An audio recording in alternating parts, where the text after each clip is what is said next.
afternoon, everyone, to our lunch seminar. I am Jian Li, the Executive Director of Center for Legal Innovation and Digital Society here at CUHK Law. Today, we have the great honor and pleasure to have Professor Eugenia Georgiades to present her work.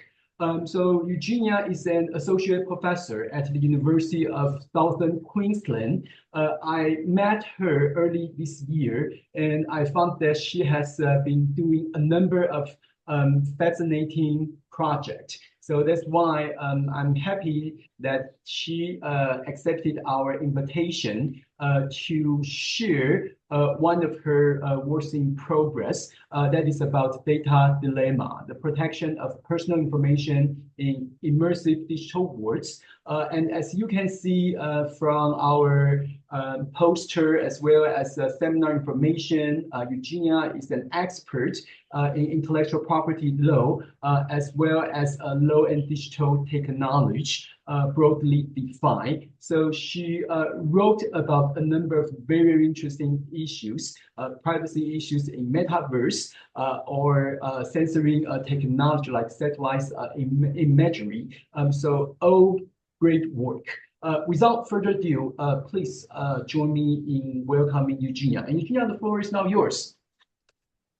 Professor Lee, Jean, thank you so much for your kind words and lovely introduction. I'm really excited to be here to present to you my work. You might see that I'm using an avatar to disseminate my work. Purely because there's a lot of privacy issues and there's a lot of data that's collected as we engage in online and different technologies, and we use different technologies. There's a lot of data that's being collected. I'm here to present to you one part of my paper that is a broader project that originated a couple of years ago with the use of looking at risks and legal risks and privacy risks in the metaverse and in digital technologies.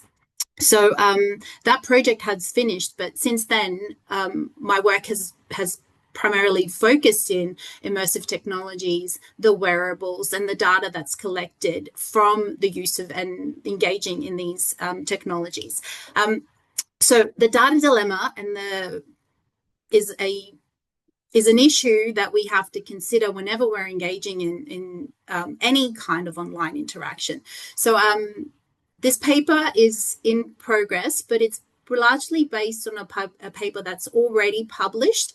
But and I've linked it at the back, which is the Unraveling the Metaverse Matrix, which basically is looking at the way that data is collected in European and American jurisdictions. And this paper is really going to be looking at Australia, Singapore, and some other countries in the Asia region in terms of looking at a comparative analysis of the data collection. So without further ado, I will just put things in context for everybody that may have at some point engaged in some type of, interaction online, whether it's using the social media or the traditional two-dimensional social media. So, and I'll say this in terms of when technology first, or immersive technologies first started, it was really more like, oh, you created a profile to get onto Facebook. Now it's called Meta. Still Facebook, Instagram, you had your Twitter, but now it's the X. You have just social media that was just very flat. They didn't have that 3D immersive experience. So the data that was collected it was a little bit more contained. Now, as we progressed, we started to look at immersive technologies, gaming. You've got your metaverses. You have a lot of those immersive experiences that have shifted the type of data that's collected, because the data is becoming more voluminous. So it's becoming more and more data that is being collected from the users who are actually engaging in it.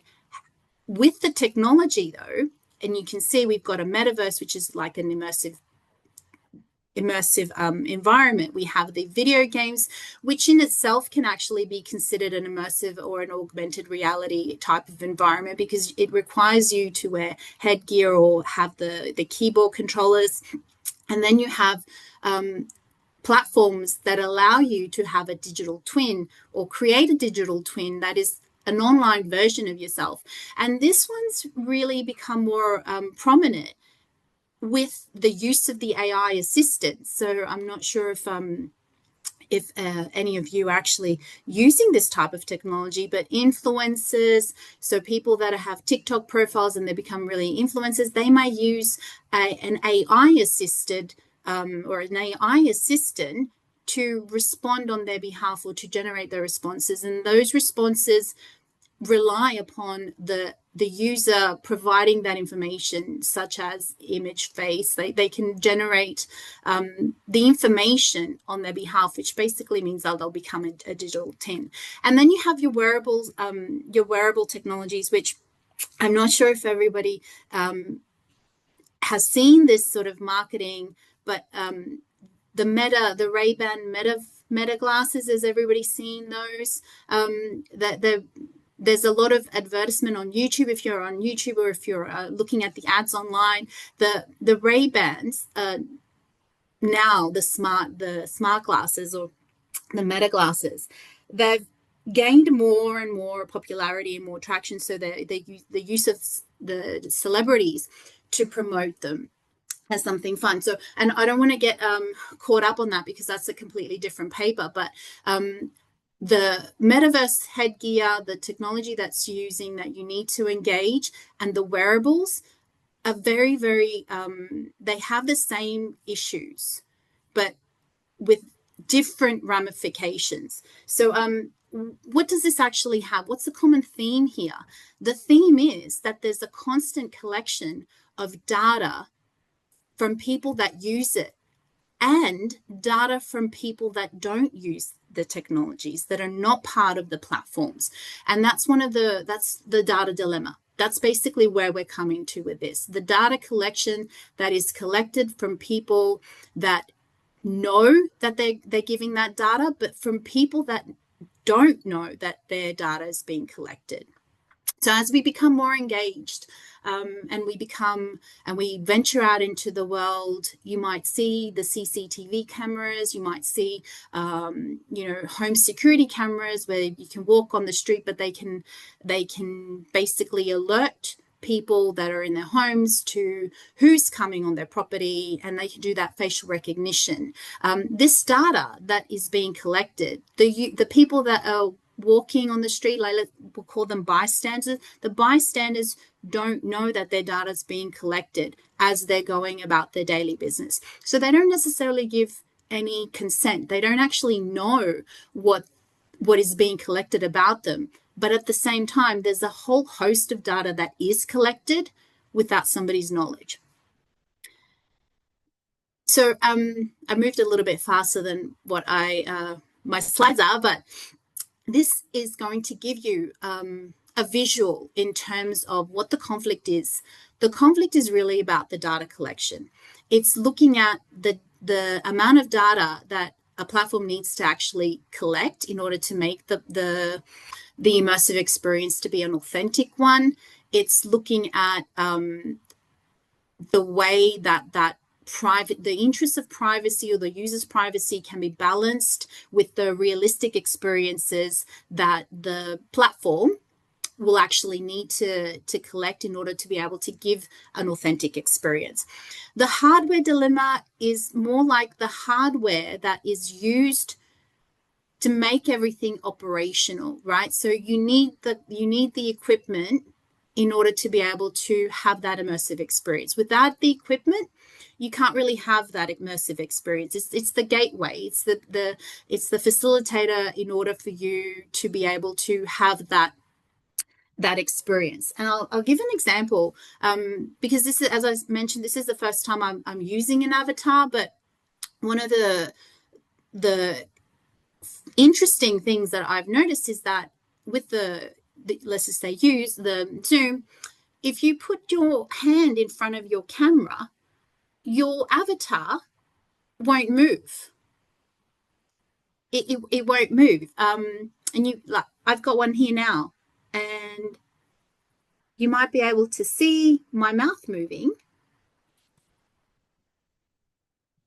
But when I have my hand, it doesn't. So I took my hand away so you could have that realistic experience. So essentially, the hardware is where the technology is used in order to be able to capture and collect this data. And then we have the user's dilemma, which is basically a dilemma in the sense that you want to be part of this platform because all of your friends, all of your, your families might be on it. You want to have that experience.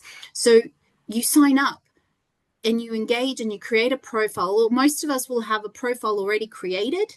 And then the technology has just progressed. So at the time when you create a profile or you sign up or you subscribe to the platform itself, you need to be able to read the terms of use, which is basically a contract. It's in a sense, it's a contract for you being able to be part of that platform, and in order for you to be able to engage in that platform. So everybody agrees to it. Where's the dilemma here? And people might think, well, you've already accepted it, so that's on you. Yes, that's true. You've accepted it, the person who's subscribed to it. But what about the person who's not on the platform, but is in their home, and maybe their children are using it, but using like a metaverse, or they're part of the metaverse and they're playing a game, and then that headgear that they're using captures that bypass, that the pass through that comes with the use.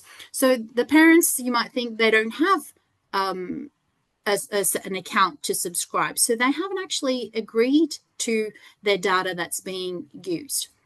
And then we have the regulator's dilemma, which is kind of one that is a hard one to sort of balance, because you have the regulation and you've got the regulator who basically, and that's the law, the governments that want to regulate the use of that because they want to protect people's data, the privacy data that is being captured. And this is harder to do with the evolving and increasing amount of data that is being able to be captured. And I say this in the sense that we've gone and we've moved past the traditional data of your email, your profile, like your profile picture, your address, your likes, your dislikes, things that you might, when you were creating your profile, and I'll use Facebook as an example, is you could do your gender, your political views, you could do cultural backgrounds. All this sort of data is traditional data. It's basically like flat data. But then you have the photos. You might upload photos. You might upload a video. That data that is being uploaded covers a lot more data. So it has your facial expression, it's got an image. That data then gives you more data. So there's inferences that can be, there's inferences from the data that can be made. As you move into your immersive technologies, the use of the headgear captures eye data, captures fit adjustments, so your headgear. It can capture your haptic controllers, and I'll change to the slide, and this is basically the different types of data that's collected from the wearing of the headset. And then you have its inward facing cameras, which can have eye tracking. You have your outward facing cameras, which basically scans for hand tracking, your, movement in your lounge, your environmental. It also tracks and scans your physical environment. And that also can cover your physical environment, which includes other people. It's not just room mapping. It's not just hand tracking. It's also capturing the movement of anyone that's outside in that environment that you're actually using the headgear for. And then you have your IMUs, is basically inertial measurement units, which is basically can track head movements with more precision. That with the haptic sensors can track movement and also can give feedback into from the suits. So it actually can give more data. And then you have your other connectivity. So basically you can sync your headgear or your VR headset with other wearables as well. So your smartwatches, anything that might actually, you can connect the different devices. It can actually capture that data. And then you have your microphones, which basically captures audio.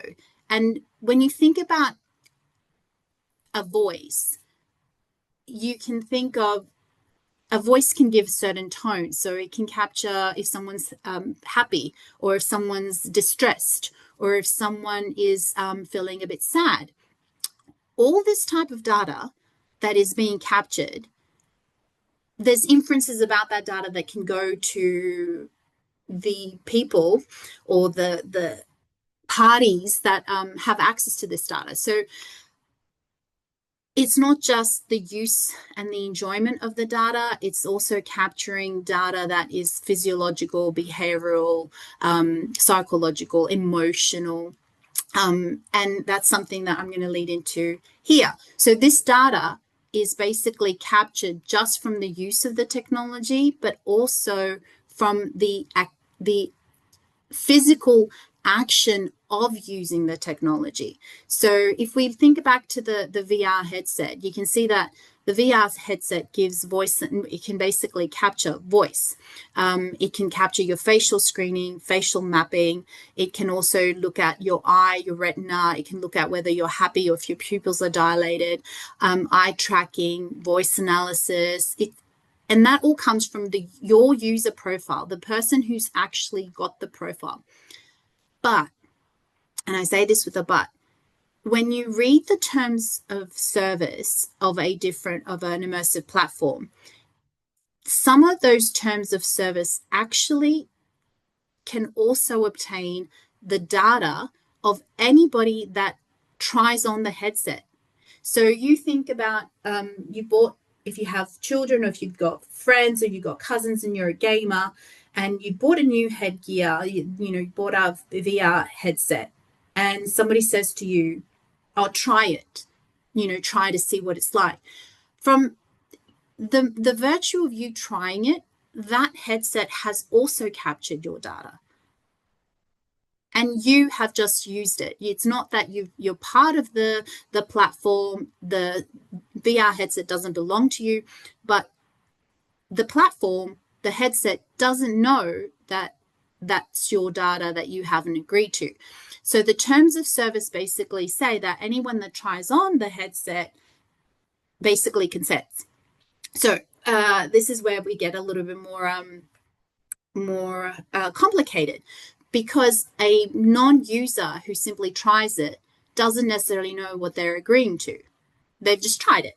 So it's arguable whether or not consent or an agreement to having that collection of data is accurate.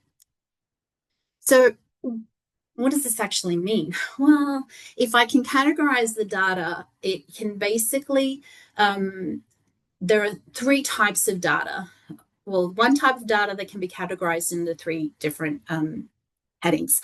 One is just your normal personal data, then it's your essential data, then there's your sensitive data, and then it becomes to more of your biometric data.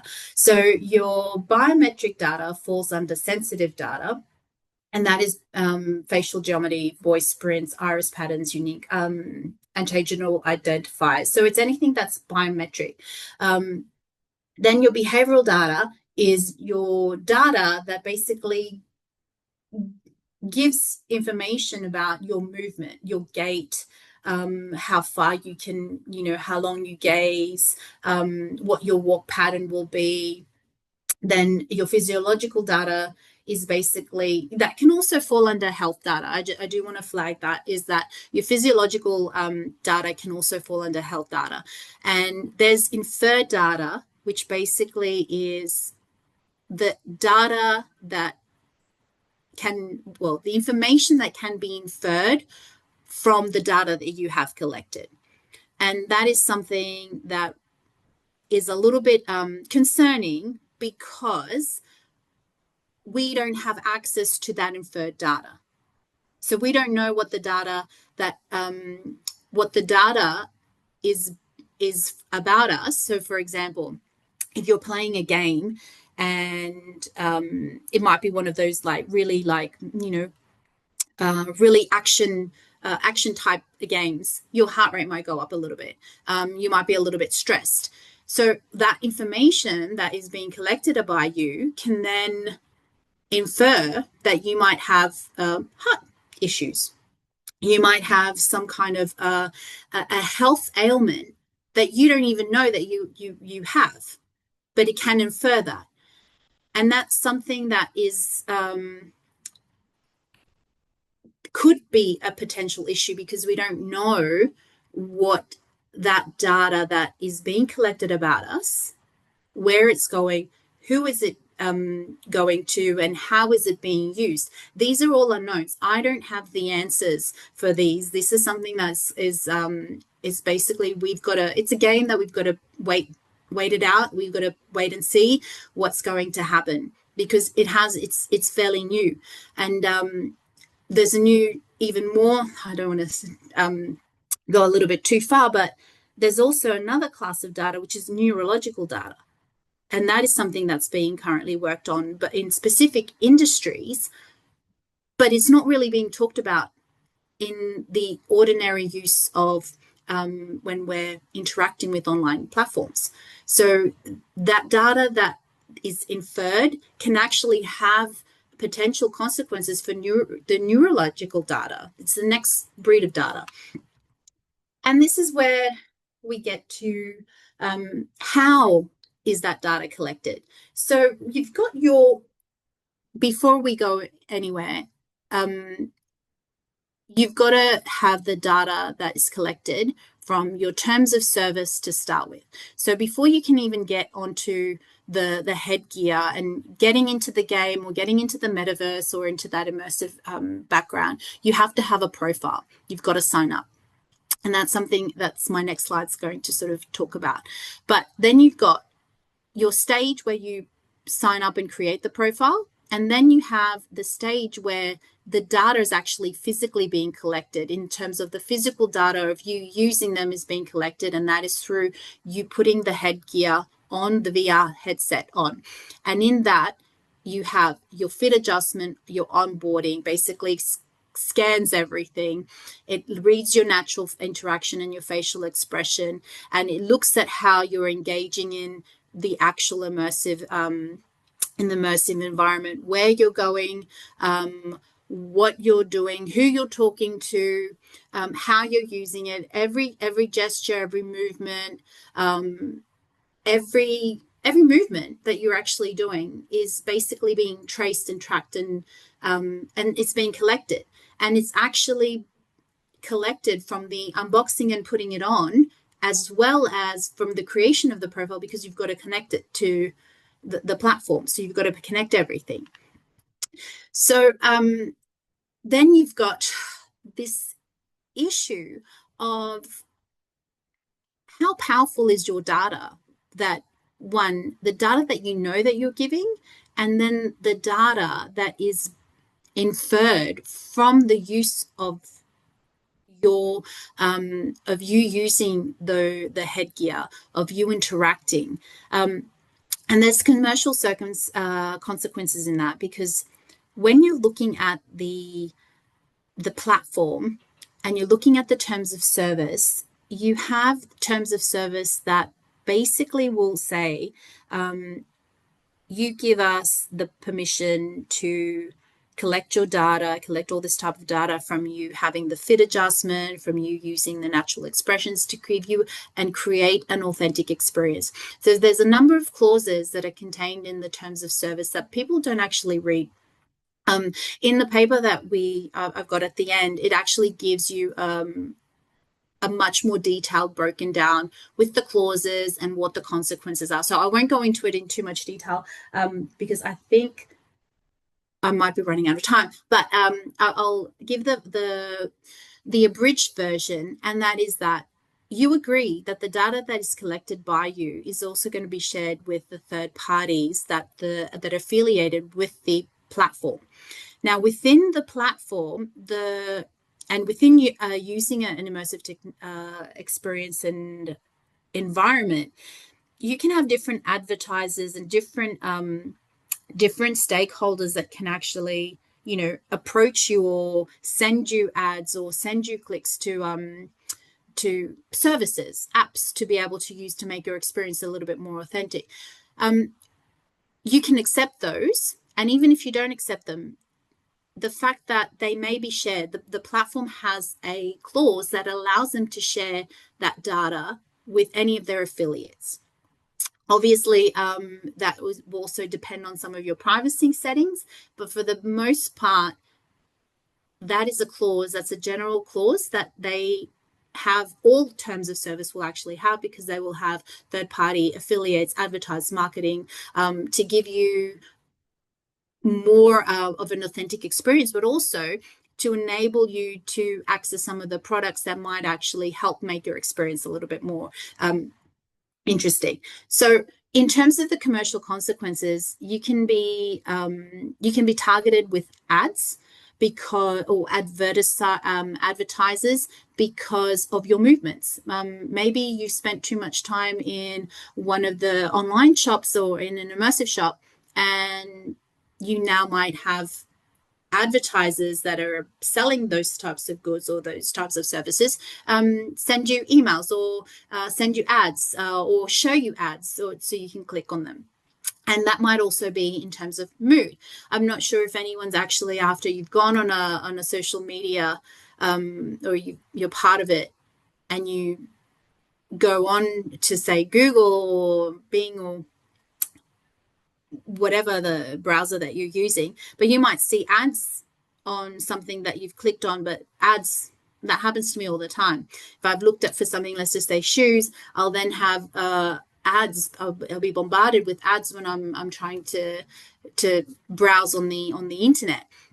So then you've got other issues that might also have this dynamic pricing on gaze tracking, which basically could, from your looking at something, from your eye gaze, from how long you look at, it can actually infer, and you might not say you want it, but because that information can actually reveal that, the advertisers can actually try and sell you a product or show you a product that you may then end up buying. So essentially what it is it's going to be raising revenue. It's going to be targeting ads to purchase more things, and then by you purchasing more things or purchasing that particular ad that is being targeted to you, you're actually giving more information about that. So it's a vicious cycle that goes on, but then it has social and ethical consequences, which can actually also be, there might also have some discrimination in at parts. For example, like the algorithm could actually be geared in a way that may be considered discriminatory, or it might discriminate against other users. And that's something that's really also that is something that's being discussed by others that are looking at that sort of thing. But there's social and ethical consequences from that use of the inferred data, because we don't know how that data is being used. And that's why more research needs to be done in this sort of, algorithm discrimination, virtual assessments.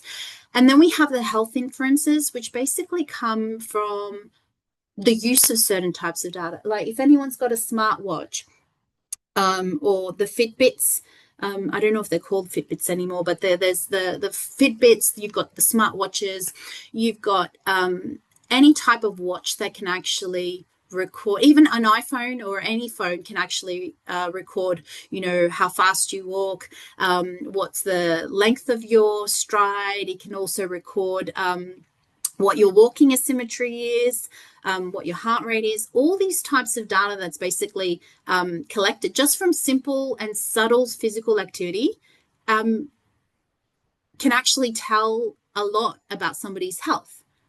Now, when you think about this and the data that's being collected, it can actually have, or it has a potential to have consequences for whether or not someone's going to have adequate health insurance. Because if the data is going to be shared with, say, an insurance company, that data can then be used to either grant insurance or cover somebody for insurance or not cover them. So that's also information that is currently underway in terms of looking at the potential consequences for the misuse of the health data when it's basically being used contrary to what an individual thinks that they're actually providing. And one thing I should qualify that as well, is that when people use sort of like the smartwatches or the Fitbits, that data is attached to a profile. It's attached to a person's name. So it's unlikely that somebody might use a fake name, or even if you wanted to get around or, use an alias, the data is still attached to a person who it's going to be referred back to. So a few years back in Australia, it was more of like some health insurances would actually say, oh, if you use a Fitbit or a Garmin or an Apple Watch, you can sync your data to your health insurance so that you may be able to get deals and discounts. So it would reward people that would promote physical activity. Now, that's all great, and that's a really good incentive. But at the same time, that information can also be misused in a negative way. And that might be that, oh, you're not exercising enough, so we're not going to cover you for certain things because you might have a pre-existing condition that you don't even know about. But the information that we've collected can actually sort of gear that to that assessment.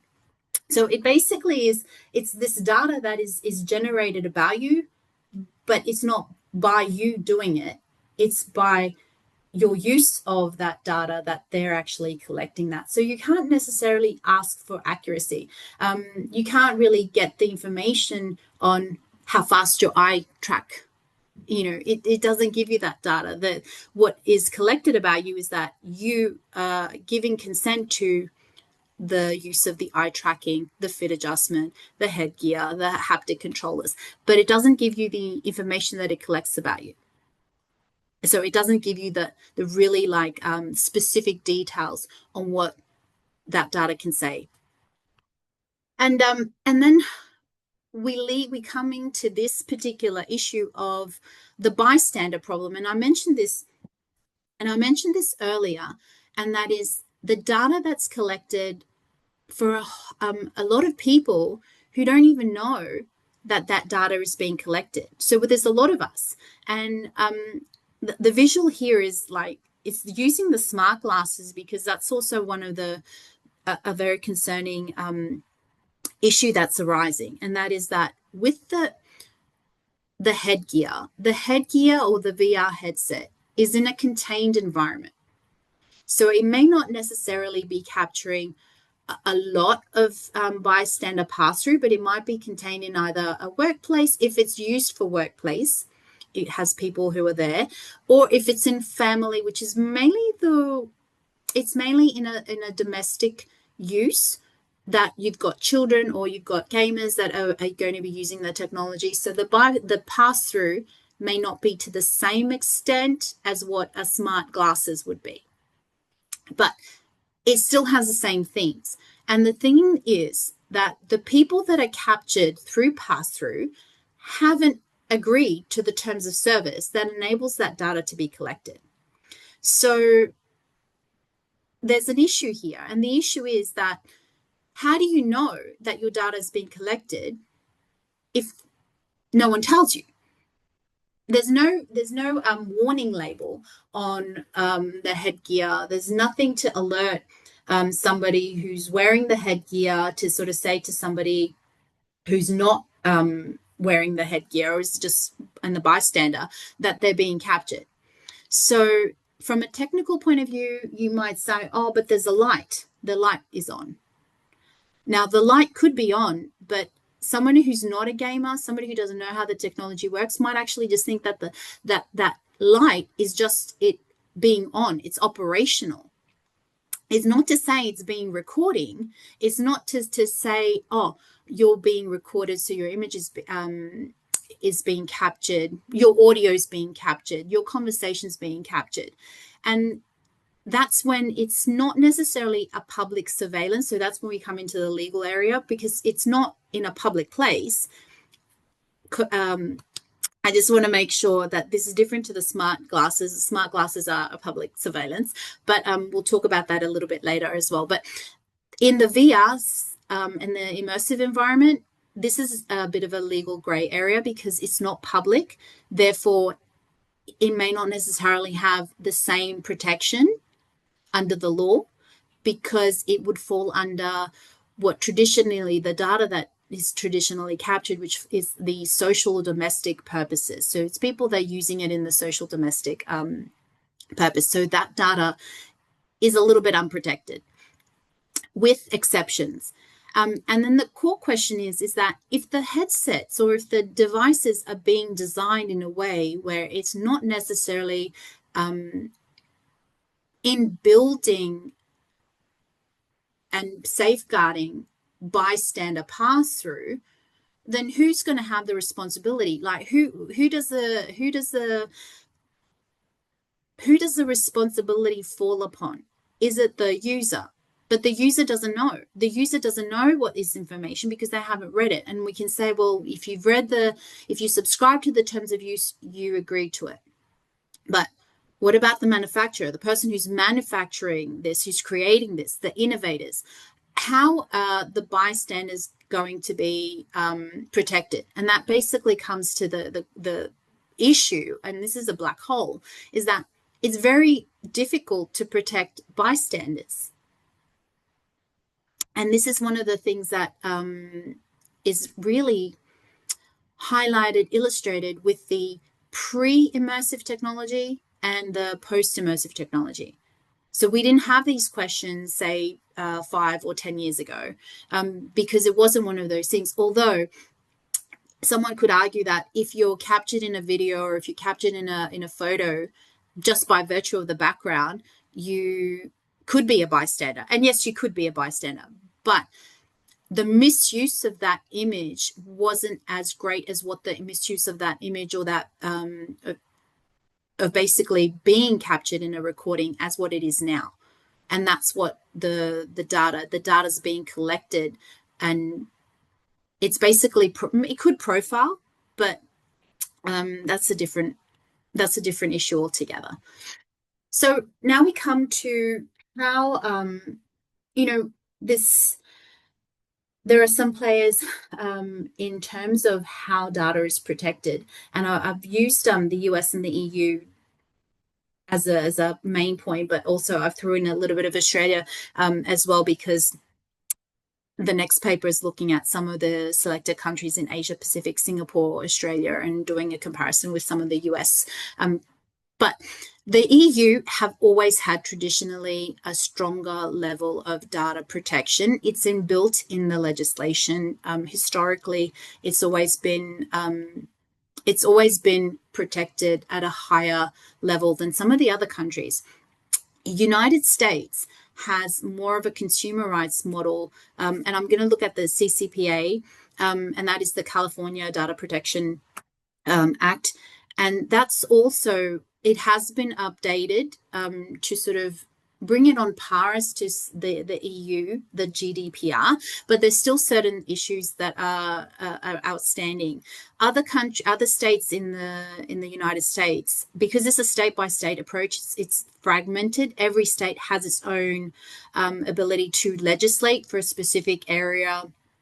Illinois is one that has its own biometric. There's other states in the United States that actually follow through with that. But there's a bit of a difference, and that is that you need to have consent. Consent is a theme across all of the legislations that I have done my investigation. So even Singapore have consent is required. Australia's got consent is required.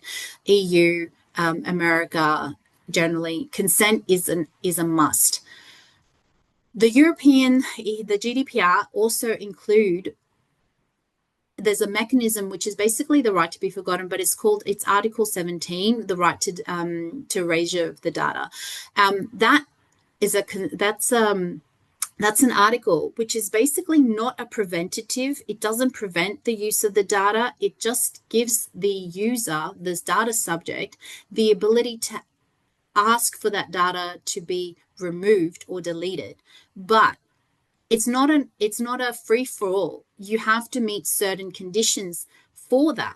And most of the times it's really difficult to be able to prove that when it's particular data, because you don't actually know.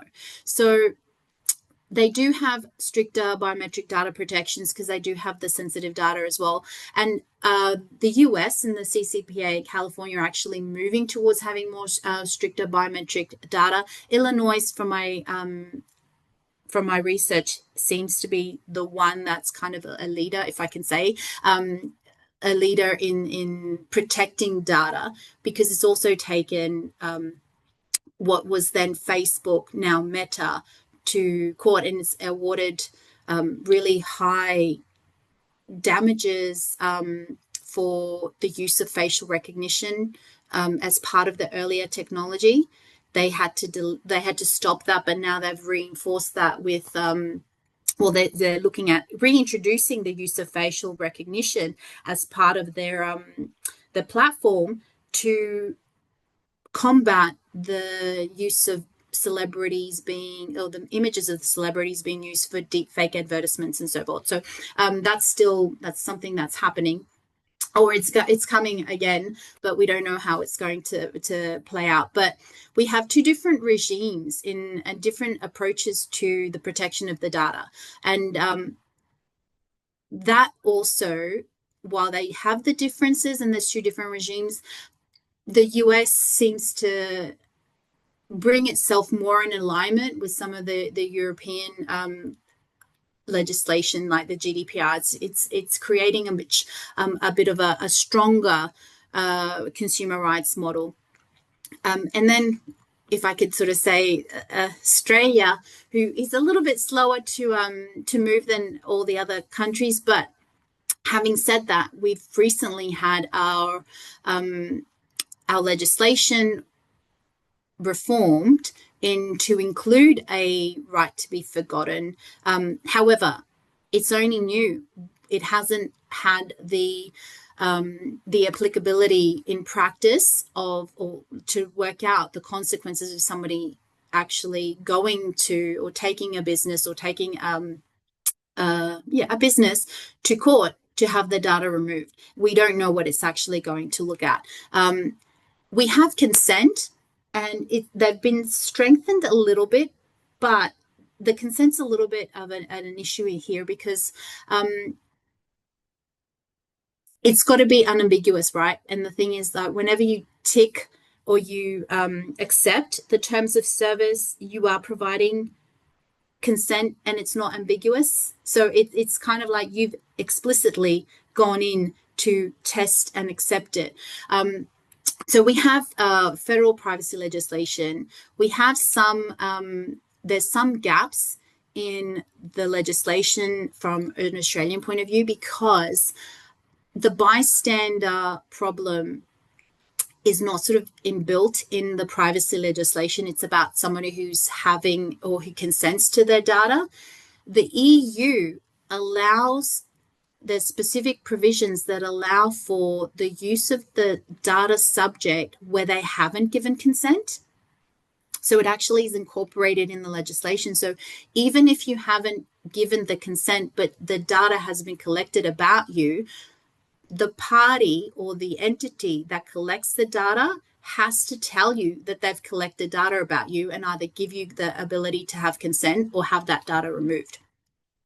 And then if I can just do a little bit of a preview as to what's to come, Singapore's Personal Data Protection Act is basically one that sort of has a lot of protection embedded in the use of personal data, and there's a bit more scope for individuals to be able to apply for data protection in that jurisdiction, purely because it does actually allow for breach of confidence.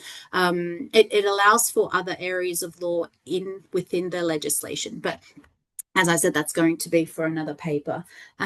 And we come to this: are the current laws enough? And that is something where, depending on from your background and your perception, you may think there's already a lot of legal protection that's available. Some of you might be of the school where there's not a lot of data protection.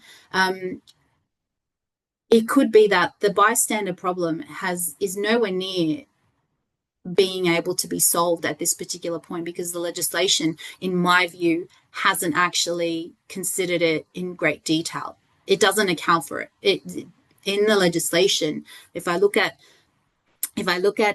Privacy Act in Australia, if I look at the US legislations, and if I look at the GDPR has a standout of allowing the data subjects who haven't given consent, so third party collecting data about a data subject, they have more of an opportunity to be able to have a bit of a legal redress. Whereas that in itself that theme hasn't been incorporated in some of the other jurisdictions that I've done an analysis on. And then we have consent issues. And the consent might be also this: you might have engaged, you might have created a profile, but what if you withdraw your consent? What if you terminate your account? The data is still stored about you, it's still being collected.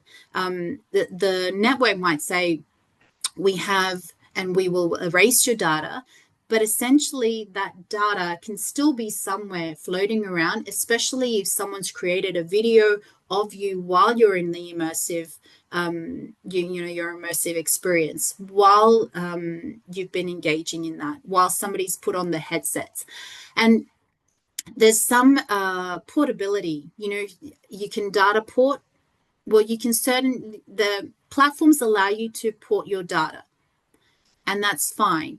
But not all of the platforms will allow you to port all of your data. There's certain types of data that you can port, anything that's about you. Anything that you have provided, anything that somebody has provided about you may not necessarily be attached to your data. It's attached to their profile because they've uploaded it on your behalf. And then we have this struggle about how the inferred data is actually being dealt with. And that's something that, that's uncertain. That's a question that I think we will start to see a lot more of as things get more and more complex with the use of AI also as well. And essentially, I think what we come to is the fact that the frameworks are there, but technology is basically being created and innovated much faster than what the law can keep up.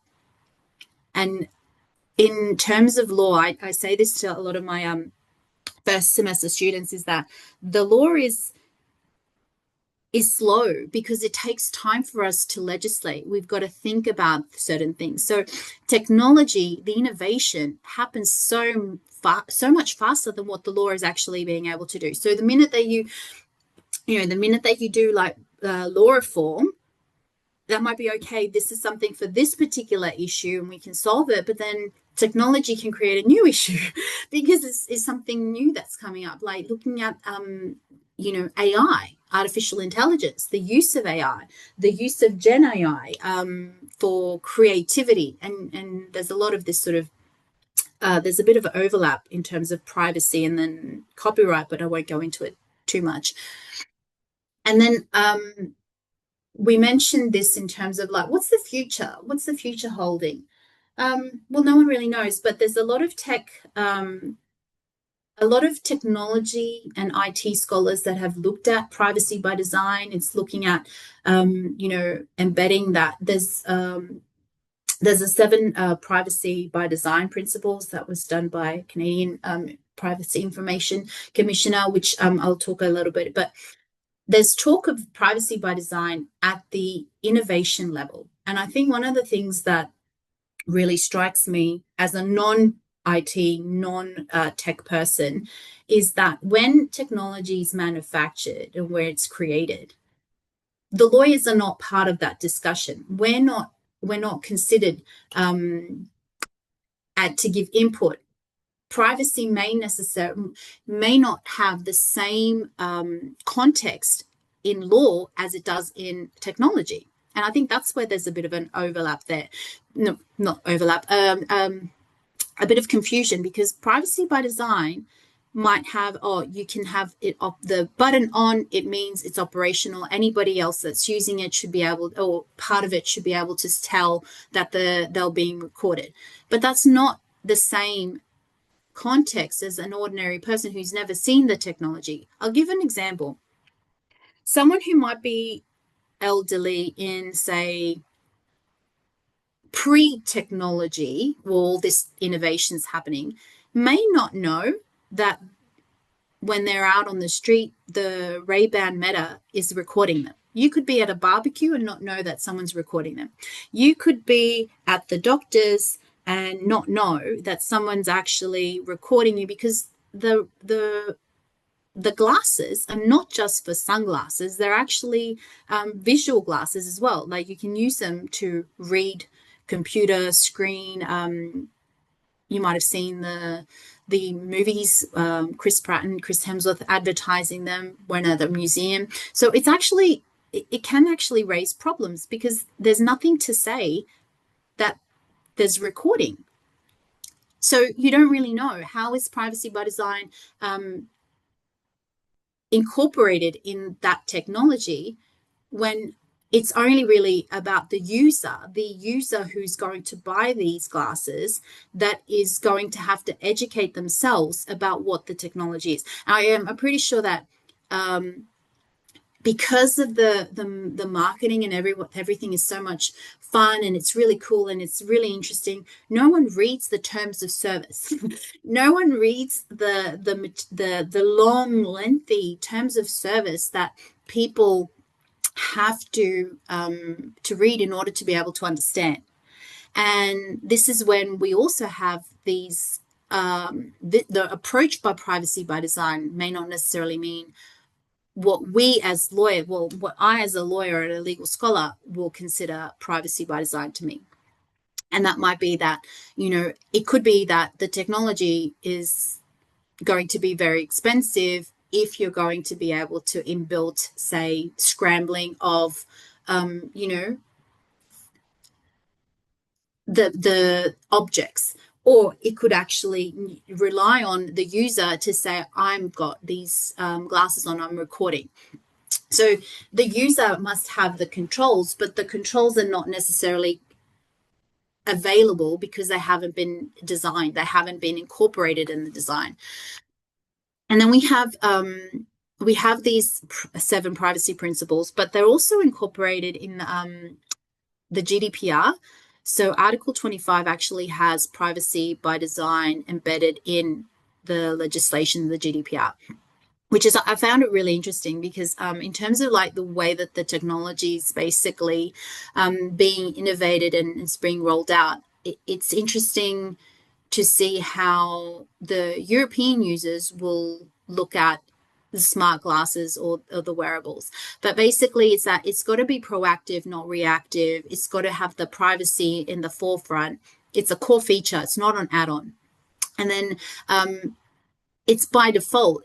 So we should be thinking about protecting the users, but also protecting the non-users, because there is so much of the data that is being captured by people that are there just in the background. And then and security, visibility, user respect, and the user's control. And I think I'm going to be, I'll try and finish up soon so we can have questions, G. So I'm not sure if there's a lot of questions but the user's control is something that's really interesting, because we're all users in a different way, but the user who subscribes doesn't have the same level of education as someone who will sit there, and I mean education in the sense of to read the terms of service, to be able to know what they're actually, what they're providing, what is being collected. Most people that sign up ignore the terms of service because it's just click. They're long. They're very long. They're very complicated, and they're constantly being updated. So improving that data literacy is something that's really important, because as a user, you should educate yourself as well. Like, you should take the opportunity to read what you're giving over. Some of the things such as better tools, by virtue of certain types of platforms, we are only able to choose from very limited privacy settings. Some people don't even know that they can go in to change the privacy settings because they automatically default to public. And it used to be the case where you actually physically had to go in and change your privacy settings to restrict them. There's not a lot of platforms that have that privacy at the forefront to allow users to have their private information protected. Although I do say that there is a lot of different platforms now, like WhatsApps, you've got your Viber end-to-end encryption. But again, even those, there's some limitations as to what data is being collected, because it might not be visible to other people, but the platform actually collects the data itself. And then we have, we've got collective action, which is basically a lot more of an online digital empowerment. You've got user advocacy groups that actually will fight, like EFF.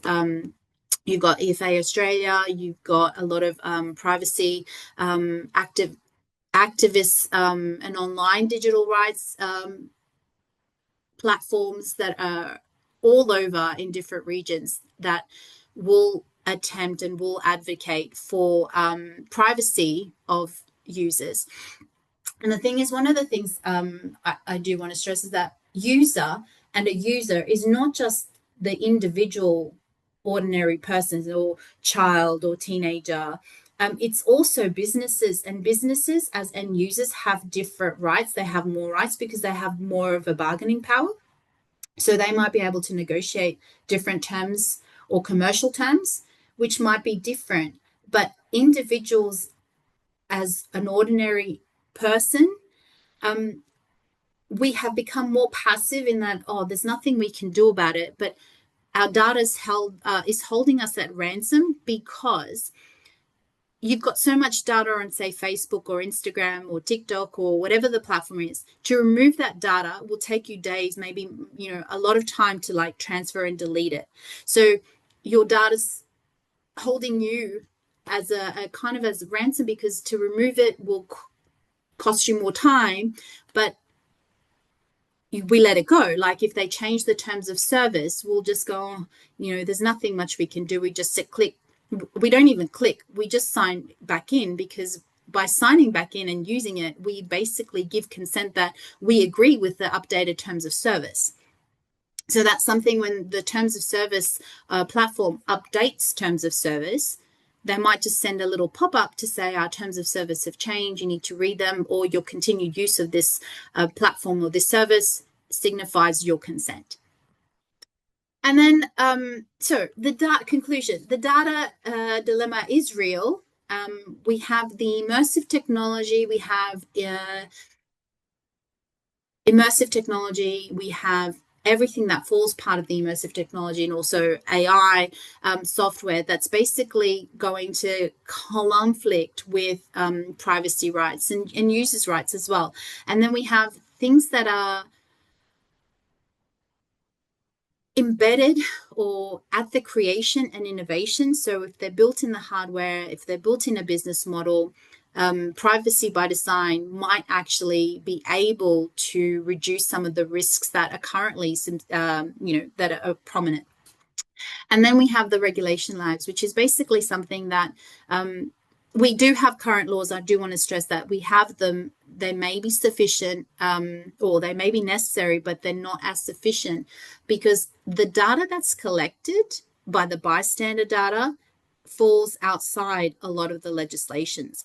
And where do we go from here? I mean, this is not something that will be solved or easily solved, but we need a lot more push for the creation of the right to have your own data, your biometric data, you know, your general data. We need to be able to have the right to have our own data, the right to our own image, our right to a voice, in order to be able to advocate for ourselves. Because at the moment, if somebody's voice or image is misused, well, in Australia and mostly in other countries as well, you've got to rely on the existing legislation, the existing law that is available.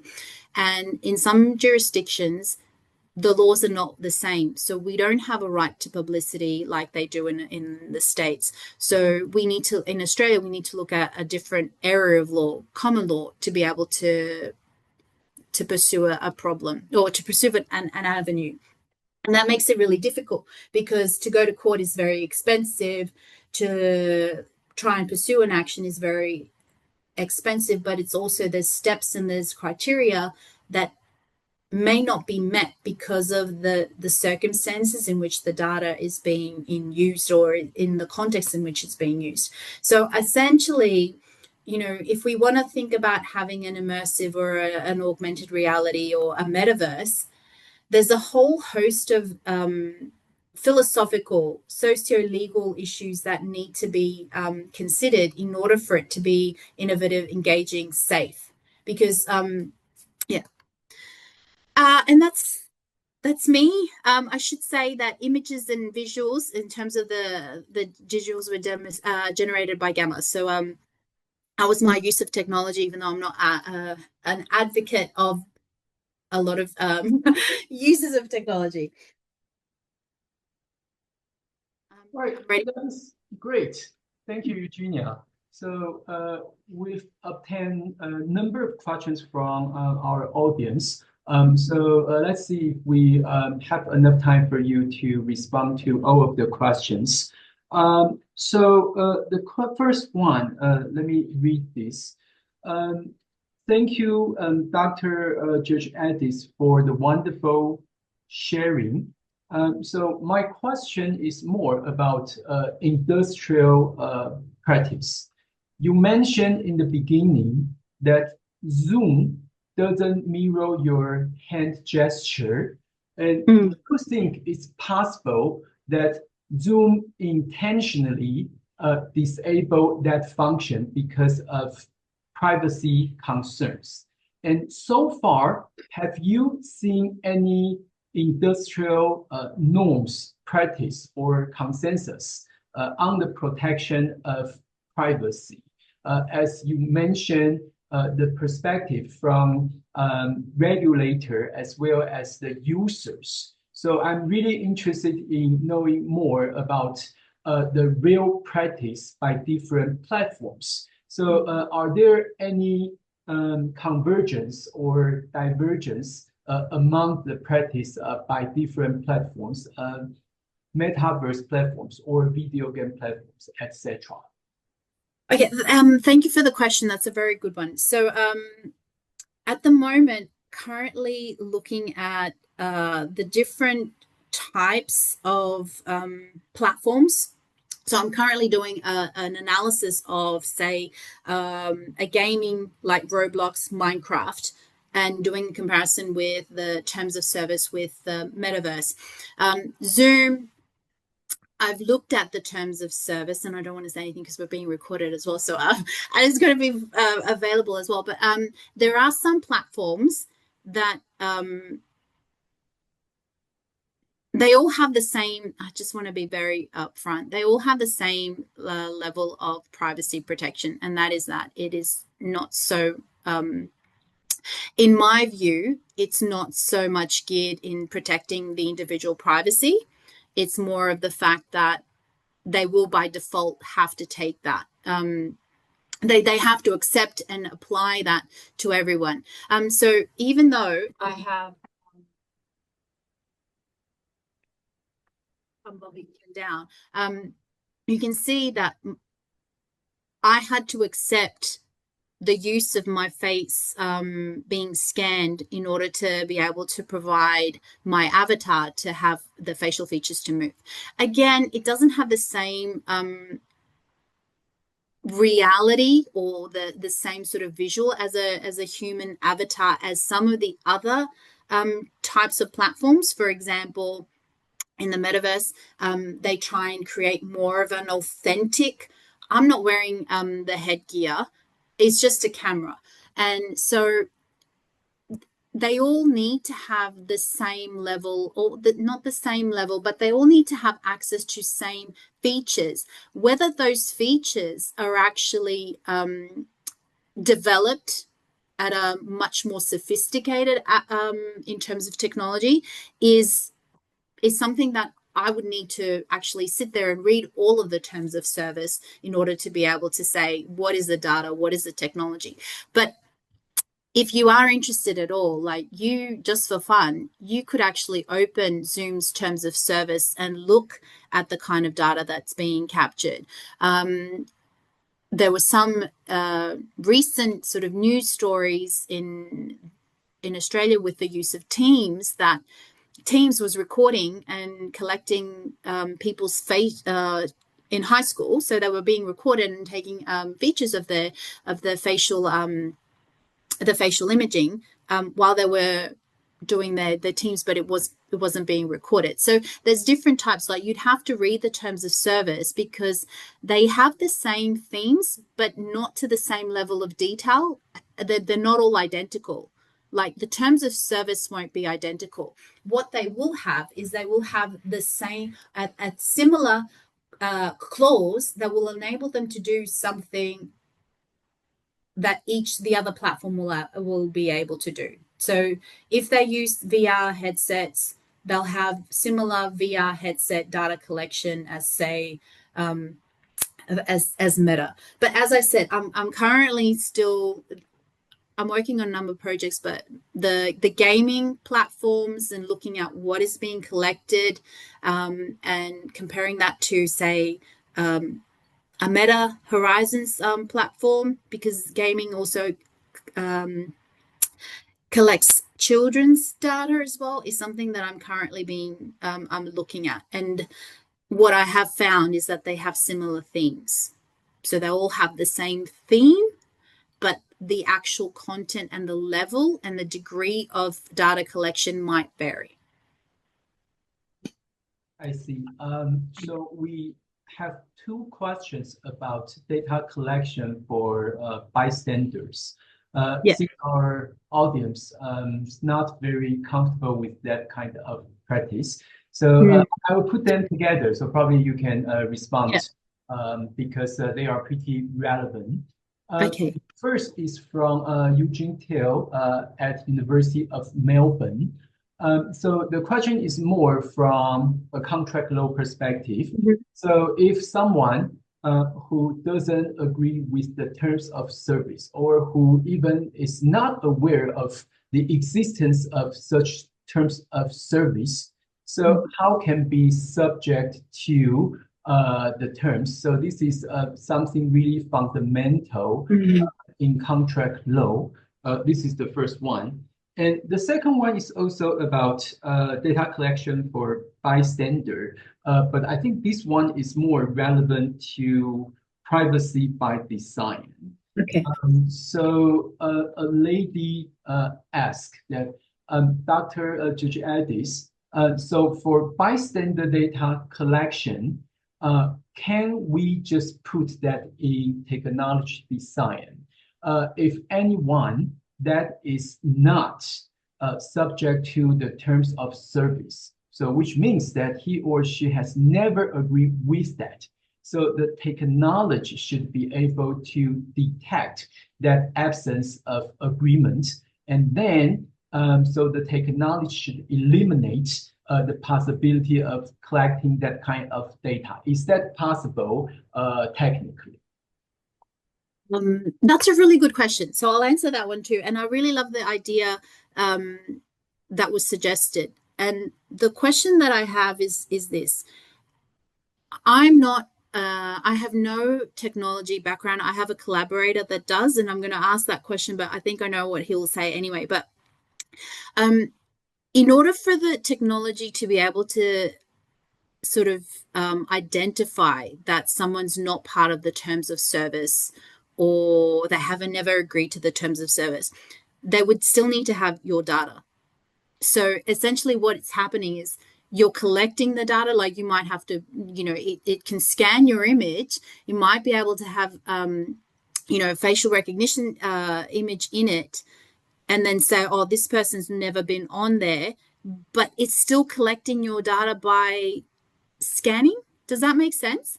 It's the best way that I can sort of give an example is if anybody ever watches movies, Mission Impossible, there's I think it's number 3, Ghost Protocol. It's a Ghost Protocol. So there's a camera that they put in the eye and it scans everybody's facial recognition it scans everybody that's walking around on the train to pinpoint the person that they need, the target. Now, that's something is very similar to what was suggested. But in order for that to be able to be practically implemented, they've got to have that data collected by somewhere, right? So someone's got to have it in order to be able to say. It's the objection that I would have is that in order for you to be able to offer that service or to offer that feature, you would need to have that data already collected. And that's the problem, collecting the data when the person doesn't want it to be collected. And that's one of the fundamental issues that we have. Like, yes, that would be something that you could have embedded in, but that would require the use of facial recognition. Then your scanning of that person's image to be able to identify that they've never been on there it's kind of doing the same thing that what we're talking about. So I think it might be an idea, but it would need to sort of have a little bit of a research and development in terms of how you would be able to implement that. And I don't know if there's any any tech people in there that are actually looking at, you know, I would love to email me. Let's see if we can come up with a solution, because this is something that has been concerning me a lot, because it's how do you fix this problem? I need someone from technology to be able to sort of create it. And then I need to be able to sort of say, oh, but this is what it's going to have in from a legal point of view. So the person who asked me that in terms of privacy by design, it's a good question. I'm just not quite sure practically how you would be able to do it, bypassing the problem that we've discussed. If I can go back to the question about contracts, and I'm really glad that that the person Eugene asked that.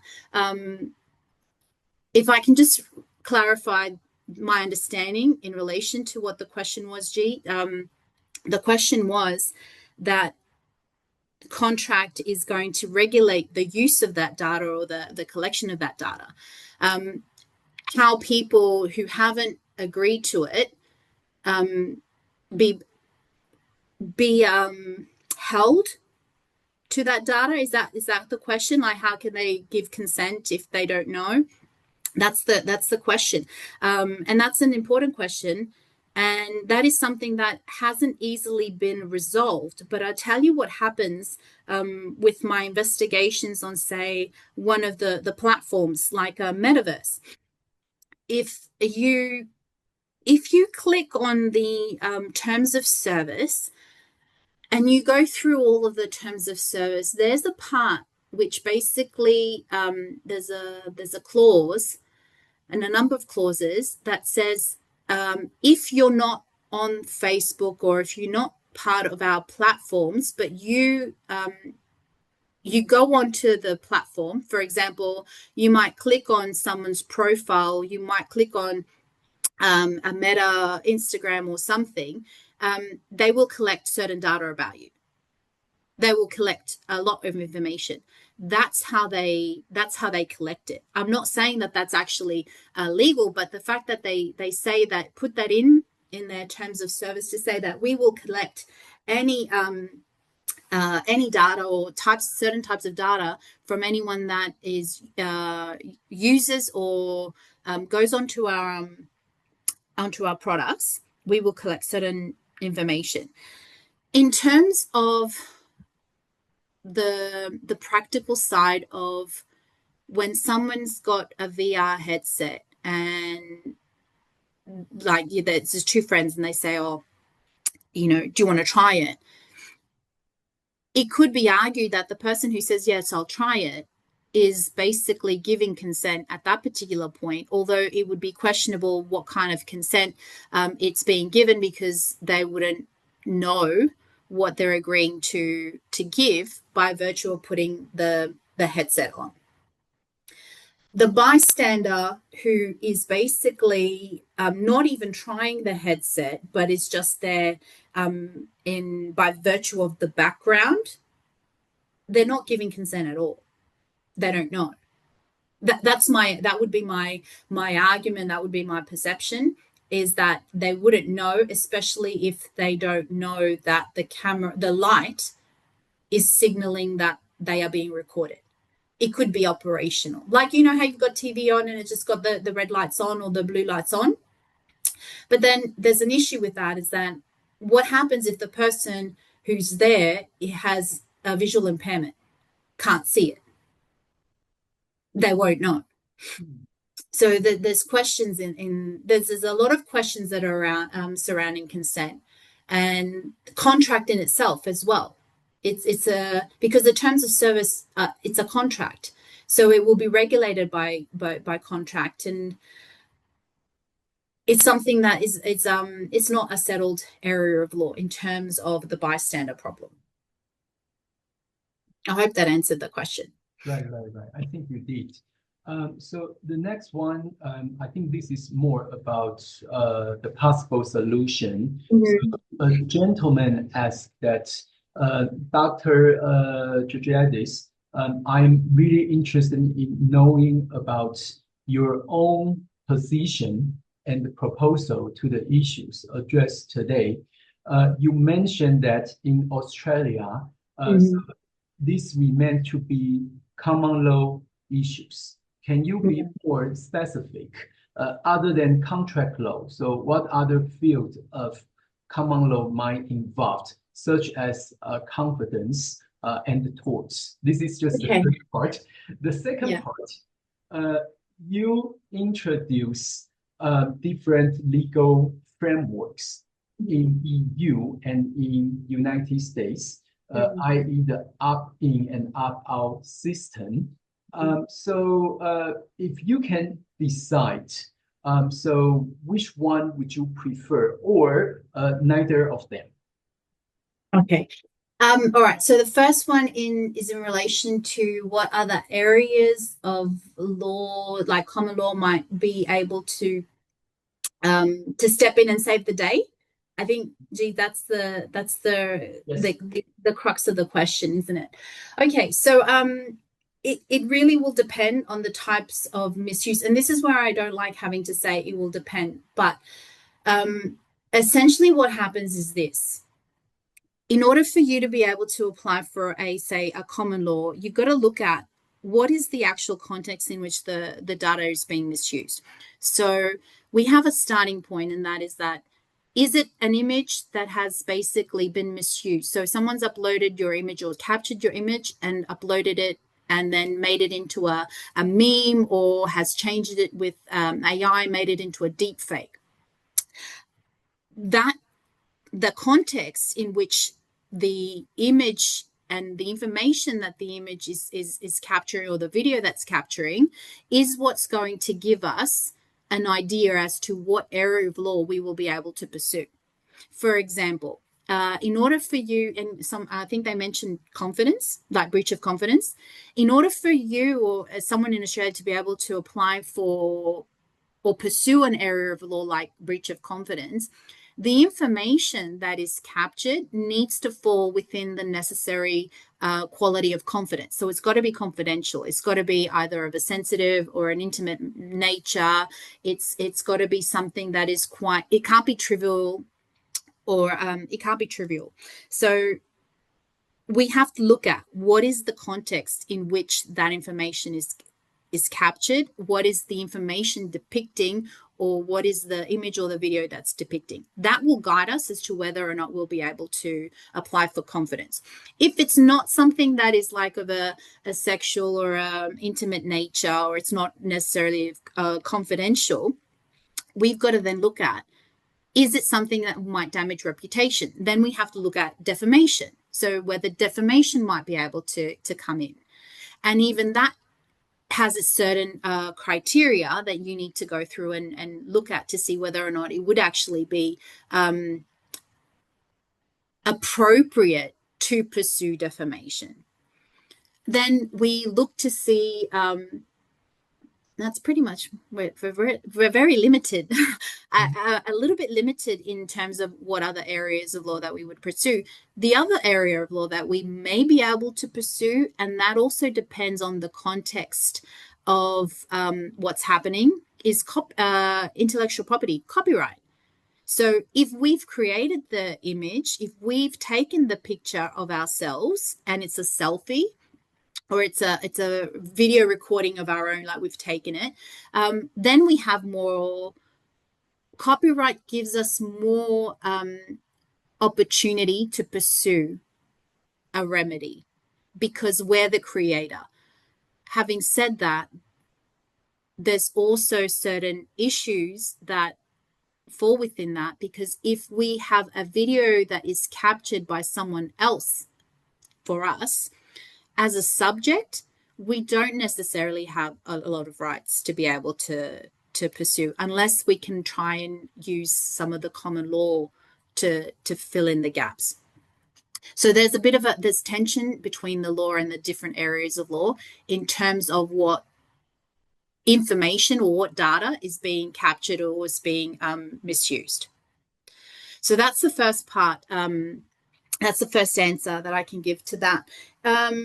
In terms of what my position would be, what my arguments are, I have from the start always advocated for stronger privacy protection in terms of image rights, or the creation of an image right, creation of voice rights, biometric data, or the right to the data. So that's my position. That's what I advocate for in terms of stronger privacy protection for an individual, purely because from my research, there doesn't seem to be a very strong sense of looking at the individual's rights. Having said that, there are some jurisdictions that offer different rights for different things. For example, the US has a stronger common law, the torts, the four torts, the intrusion upon seclusion, the rights, image rights, publicity rights. They have a stronger or different protections for certain things that in Australia we don't. So I would never be able to pursue an image right action here unless it falls within copyright, or if it falls under defamation, to be able to protect my image or the use of my, or misuse of my image. But in the States, they do. And there's some qualifying factors in that.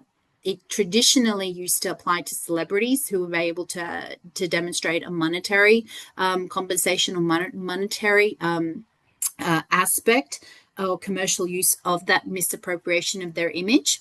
So while an ordinary individual could pursue it, it may not necessarily be successful, although there are certain earlier decisions when Facebook was first starting out that actually allowed for a misuse of someone's image or the right of publicity or likeness, and gave the actual users an opportunity to get a remedy there.